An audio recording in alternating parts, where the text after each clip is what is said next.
আমি সরাসরি আমাদের আরেক প্রতিনিধি পার্থপ্রতিম ঘোষের সঙ্গে কথা বলবো। পার্থ, আমি কিছুক্ষণ আগে অনিকেত মাহাতো জুনিয়র ডাক্তার তিনি তার বক্তব্য শুনছিলাম যে তারা যেতে চাইছেন লালবাজারে, তারা যাবেন এবং তাদের যে বক্তব্য সেটা একেবারে সিপির সামনে দেবেন।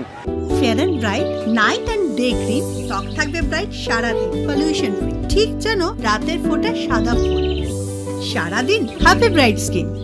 এই মুহূর্তে আপডেট বলছে পুলিশ জানিয়েছে তারা উচ্চপদস্থ আধিকারিকদের সঙ্গে কথা বলে সিদ্ধান্তের কথা জানাবেন, কিন্তু লালবাজার যাওয়ার যে রাস্তা সেই রাস্তা সম্পূর্ণ বন্ধ করে রাখা রয়েছে এবং সেই রাস্তা একেবারে যে জায়গা সেখানে কিন্তু দুর্গে পরিণত করা অবস্থায় রয়েছে। একের পরে গার্ডরেল, ব্যারিকেড, পুলিশের ঢাল, লাঠি, টিয়ার সেল সেই সবটাই প্রস্তুত করে রাখা রয়েছে। এটা যে আশঙ্কা সেটা হচ্ছে অশান্তির আশঙ্কা এবং সেই অশান্তির আশঙ্কায় এই রকম সেই দুর্গ পুলিশ প্রস্তুত করেছে। যারা এসছেন আজকে আন্দোলন করছেন, যারা এসছেন কলকাতার পুলিশ কমিশনারের পদত্যাগ দাবি করে, তারা বলছেন তারা কোনো রকম সংঘাতে যেতে চান না। তারা হাতে ফুল নিয়ে এসছেন, কারোর হাতে জাতীয় পতাকা রয়েছে, কিন্তু পুলিশ সেই আশঙ্কা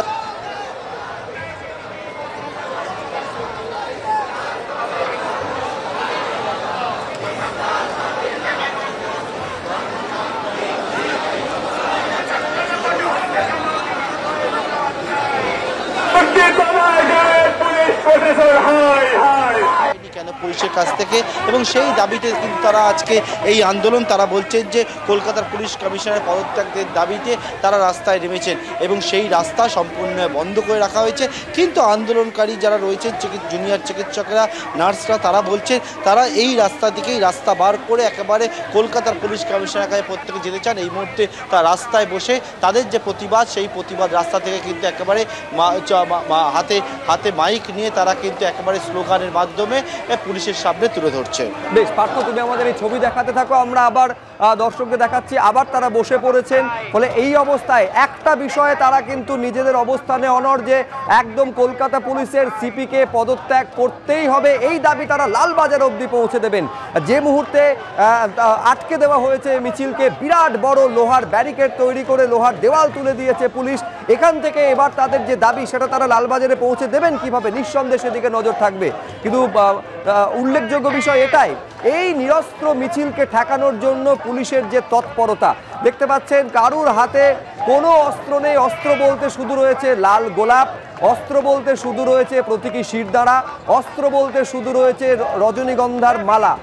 এই কার্যত নিরস্ত্র ডাক্তারদের ঠেকানোর জন্য বিরাট ব্যারিকেড কার্যত দুর্গে পরিণত করা হয়েছে, যেখানে মাছি গলার পর্যন্ত জায়গা নেই। পুলিশ নিজেও প্রস্তুত, মাথায় হেলমেট থেকে শুরু করে হাতে ঢাল, লাঠি, টিয়ার গ্যাসের শেল, একেবারে কার্যত রণসজ্জায় সজ্জিত পুলিশ এই নিরস্ত্র ডাক্তারদের ঠেকানোর জন্য।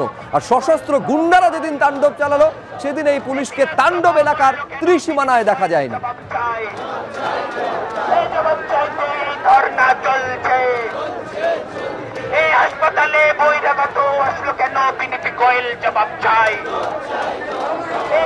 অর্ণব মুখোপাধ্যায় আমাদের প্রতিনিধি এই মুহূর্তের আপডেট আমাদের সামনে দেবেন। আমরা সরাসরি দেখতে পাচ্ছি যে একদিকে বিশাল পুলিশ বাহিনী ঊর্ধ্বধারীরা রয়েছেন এবং অন্যদিকে চিকিৎসকেরা, তারা নিরস্ত্র চিকিৎসকেরা তারা বসে রয়েছে। আচ্ছা, এইখানে দর্শকদের আমরা দেখাচ্ছি যে একেবারে টিয়ার গ্যাসের শেল নিয়ে পুলিশ প্রস্তুত। আমি কিছুক্ষণ আগে যেটা বলছিলাম যে কার্যত রণসাজে সজ্জিত পুলিশ, যেন বিশাল একটা যুদ্ধ হতে চলেছে।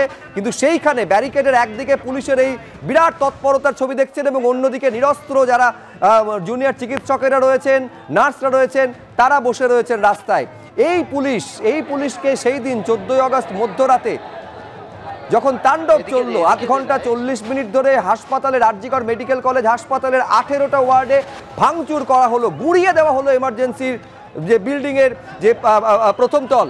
সেদিন ত্রিসীমানায় এই পুলিশ কর্মীদের একজনকেও দেখা যায়নি, যা নিয়ে একের পর এক আদালতে রীতিমতো সমালোচনার মুখে পুলিশকে পড়তে হয়েছে। আর সেই পুলিশের আজকে এই তৎপরতার ছবি দেখতে পাচ্ছেন।